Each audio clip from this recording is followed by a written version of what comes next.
Mahabubabad excise station పరిధిలో ఉన్నటువంటి వివిధ కేసుల్లో పట్టుబడిన వాహనాలకు జరిగినటువంటి వేలంపాటలో మంచి స్పందన వచ్చిందని జిల్లా ఎక్సైజ్ సూపరింటెండెంట్ కిరణ్ అన్నారు. ఇక 55 వాహనాలకు వేలంపాట పూర్తయిందని, వీటికి 8,78,200 రూపాయలు ధర నిర్ణయించగా 10,56,000 రూపాయలు వచ్చాయని తెలియజేశారు.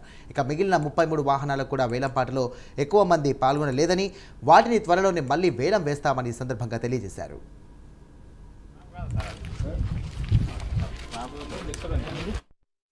మహబూబాబాద్ జిల్లా ఎక్సైజ్ స్టేషన్ పరిధిలో జరిగినటువంటి బెల్లం కానీ సారా కేసులు కానీ మొత్తం సీజ్ చేసిన బండ్లు ఏదైతే ఉన్నాయో 55 వెహికల్స్ ఆక్షన్ చేయటం వేలం వేయటం జరిగింది.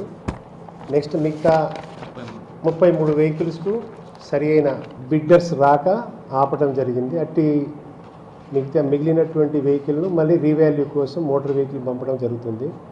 నెక్స్ట్ అలాగనే ఈ 55 వెహికల్లో మనకు గవర్నమెంట్ వాల్యుయేషన్ ప్రకారం 8,78,200 రూపాయలు ఉంటే దానికి తోడు ఉందంటే మనకు వచ్చిన డబ్బులు 10,56,000 రూపాయలు వచ్చినాయి. 1,70,77 సుమారు ఎక్స్ట్రా వచ్చిందంటే 20% ఎక్స్ట్రా వచ్చింది.